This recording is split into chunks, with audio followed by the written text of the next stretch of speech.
kalilimutang mag-subscribe sa aking channel. Pindutin mo din ang notification bell button para lagi kang updated sa mga napapanahong balita dito sa ating bansa. Muna natin ang super typhoon na si Pepito dahil ito na talaga yung may immediate threat sa nakararaming bahagi nga na Southern Luzon at Eastern Visayas sa mga oras na ito. Ngayong alas 10 ng umaga, ang tinatayang sentro ng super typhoon na si Pepito ay nasa laing 250 km silangan ng Huban, Sorsogon. Taglay ni Pepito ang lakas ng hangin na umabot hanggang 185 km per hour malapit sa gitna nito at ang pagbugso ng hangin aabot naman ng hanggang 230 km per hour. Sa ngayon, kumikilos ito sa direksyong west-northwest naman sa bilis na 25 km per hour. So mapapansin natin, kahit nasa karagatan pa yung tinatayang mata ng bagyong si Pepito, yung mga kapalakola pa nito ay tumatama na nga sa ilang bahagi ng Bicol Region, sa nakararaming bahagi ng Eastern Visayas at maging dito sa may bandang northeastern part ng Mindanao. So ano nga ba yung mga inaasahan nating senaryo ngayong araw hanggang bukas dahil sa patuloy na paglapit ng bagyong Pepito sa kalupaan nga ng ating bansa? So, tanaw na rin ng ating lawang radar station ang mata ng bagyong Pepito. So, nasa Northern Samar po itong ating radar station na kasama rin po sa mga basehan natin ng lokasyon, lakas at mga posibleng pagulan na dala nga ng bagyong Pepito. So, unahin po muna natin yung mga tropical cyclone wind signal na nakataas sa ilang bahagi ng ating bansa. Mayroon po tayong warning signal number 4 dito sa may bandang Catanduanes at yung northeastern portion ng Camarines Sur. Samantala, warning signal or wind signal number 3 naman dito nga sa may bandang eastern portion ng Camarines Norte, northern at saka southeastern portion ng Camarines Sur, eastern portion ng Albay, itong northeastern portion ng Sorsogon, dito rin sa may bandang eastern portion ng Northern Samar, dito sa may bandang Eastern Samar. Samantala, wind signal number 2 naman sa mga areas na naka-highlight ng yellow, dito sa southeastern portion ng Isabela, sa lalawigan ng Aurora, sa buong Quezon, sa eastern portion ng Rizal, sa Laguna, sa natitirang bahagi ng Camarines Norte at Camarines Sur, sa natitirang bahagi ng Albay, natitirang bahagi ng Sorsogon, sa Burias at Ticao Island.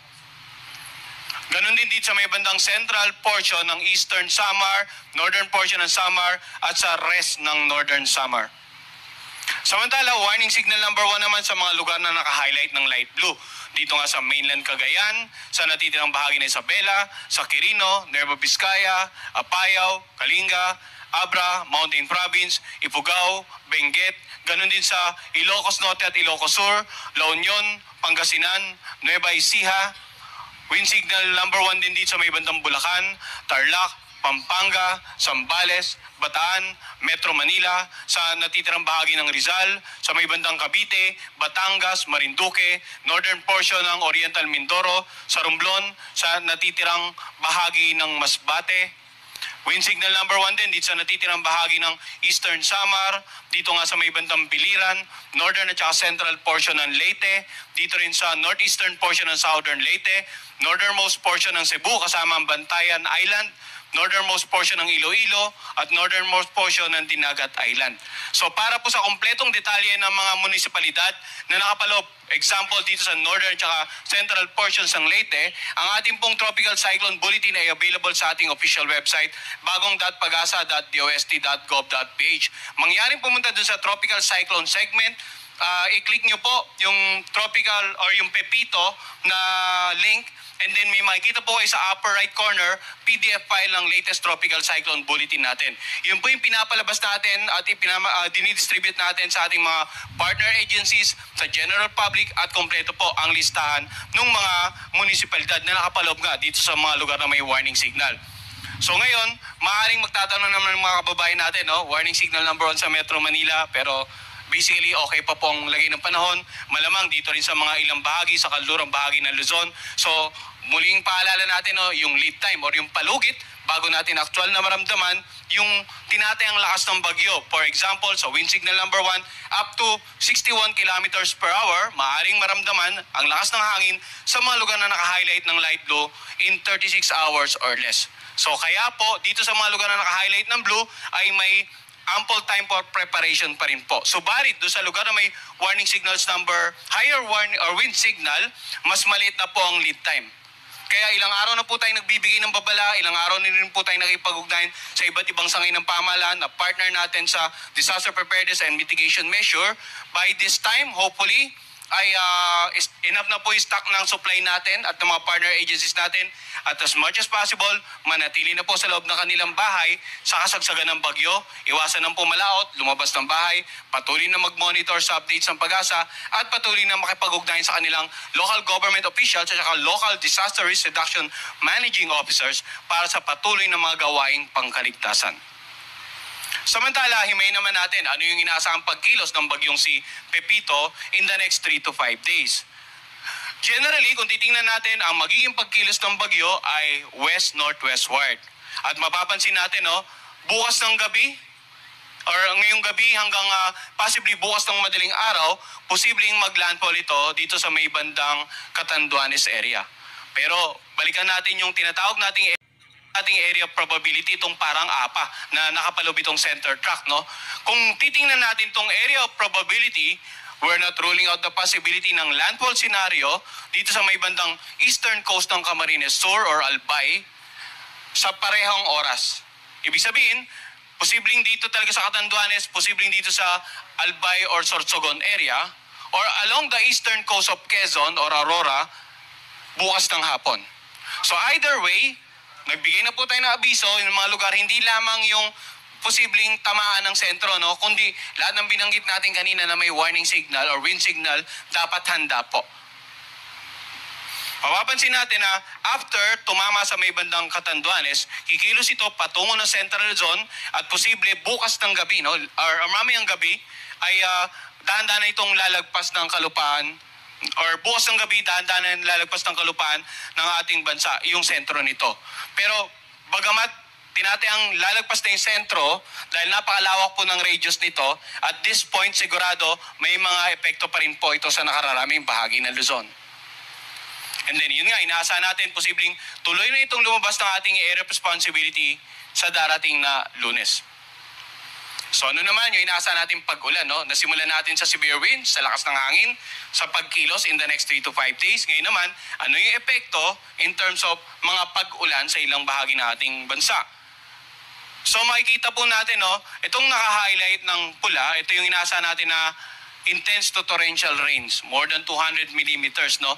So dito sa Catanduanes, Camarines Sur at Camarines Norte, simula ngayong araw hanggang bukas ng tanghali or umaga, or yung halos approaching na yung tanghali, no? Ito yung inaasahan nating posibleng dami ng ulan na bumagsak dito sa mga nabanggit nating lalawigan. Heavy to intense naman po sa mga lugar na naka-highlight ng orange, dito nga sa lalawigan ng Quezon, Albay, Northern Samar at saka Eastern Samar. Samantala, moderate to heavy rains naman dito sa mga areas na naka-highlight ng yellow. Dito po sa may bandang Sorsogon, itong Masbate, itong Biliran, lalawigan ng Samar at itong Leyte. Simula po ngayong araw hanggang bukas. Samantala, bukas ng mga pananghali hanggang sa Lunes ng mga pananghali, yung ulan naman, mapapansin natin yung maraming pag-ulan ay magiging malawakan ng masasakupan dito sa nakararaming bahagi ng Central Luzon. Dahil nga po inaasahan natin yung pagkilos ng bagyo, no? Paglapit, after dito sa may bandang Bicol region, kikilos palapit naman sa Central Luzon area. So, intense to torrential rain sa mga lalawigan ng Benguet, Nueva Vizcaya, Quirino, Pangasinan, Nueva Ecija, Aurora, Rizal, Quezon. Simula po bukas hanggang sa Lunes ng halos pananghalian. Samantala, moderate to heavy to intense naman po dito sa may bandang orange na areas, dito sa La Union, sa Zambales, Tarlac, Pampanga, Bulacan, Bataan, Metro Manila, Cavite, Laguna at Camarines Norte. Moderate to heavy naman sa areas na naka-highlight ng dilaw, Camarines Sur, Marinduque, Batangas, Cagayan, Sabela, Kalinga, Mountain Province, Ifugao, Abra at Ilocos Sur. Ngayon, yun na naman po yung projection natin, no? Dahil inaasahan natin na possible by Monday onwards ay tuloy ng lalabas nga ng ating area of responsibility yung bagyo. That is why, 2 araw na lamang po yung may projected significant amount of rains dito nga sa nakararaming bahagi ng Luzon at ilang bahagi ng Visayas. So, himayin naman natin ngayon yung posibleng daluyong o storm surge, yung malalakas na alon na pwedeng humampas sa mga coastal areas ng mga ilang lugar na either direktang tatawirin ng sentro ng bagyo si Pepito or masasakupan ng bagyo sa pagkilos niya palapit nga na ating bansa hanggang sa pagtawid. No? So, nagpalabas po tayo ng storm surge warning at ito nga more than 3 meters sinaasahan natin pwedeng pumalo sa mga dalampasigan or coastal areas ng Camarines Norte, ilang bahagi ng Camarines Sur, Catanduanes at ilang bahagi ng lalawigan ng Quezon. Yun naka-highlight ng red. Samantala, 2 to 3 meters naman sa mga coastal areas na naka-highlight ng orange. Albay, Aurora, ilang bahagi ng Batangas, Biliran, ilang bahagi ng Camarines Sur, Eastern Samar, Isabela, La Union, Leyte, Marinduque, Masbate, Northern Samar, maging dito sa may bandang Pangasinan at ilang bahagi ng Quezon dahil nga sa inaasahang pagkilos ng bagyo. Ganon din sa may bandang ilang bahagi ng Samar at ilang bahagi ng Sorsogon, meron din tayong posibleng storm surge na abot ng hanggang 3 metro. Samantala, dito naman sa mga lugar or coastal areas na naka-highlight ng yellow, ang tinatayang taas ng storm surge mula 1 hanggang 2 meters. Dito nga sa Bataan, ilang bahagi ng Batangas, Bulacan, Cavite, Ilocos Norte at Ilocos Sur, sa La Union, dito rin po sa National Capital Region, particular sa 1st, 4th at 3rd District, sa may bandang Pampanga rin, portion ng Samar, portion ng Sorsogon at Zambales. So ito pong storm surge na to, mapapansin nyo, confined po sa mga coastal areas. No? Binabanggit lang natin yung mga lalawigan dito, pero titingnan natin yung mapa para ma-identify natin ano yung coastal areas. At meron din po tayong available na listahan ng mga munisipalidad. Ayon sa tinatayaan nating storm surge warning, available din po sa ating website ito, bagong.pagasa.dost.gov.ph para sa kompletong listahan po. Ngayon, tinignan din natin yung posibleng high tide episode ngayong araw sa ilang bahagi nga ng mga Southern Luzon, Visayas area dahil nga ina-anticipate natin yung paglapit ng bagyo. No? Ang ating pong tidal predictions high tide ay galing sa NAMRIA. Makikita nga natin, no? Dito sa may bandang Samar provinces, Eastern Samar at Samar ngayong araw, meron tayong mga high tide episode. Thank you for watching, guys. Just click on my YouTube channel, Al Johnny Rick.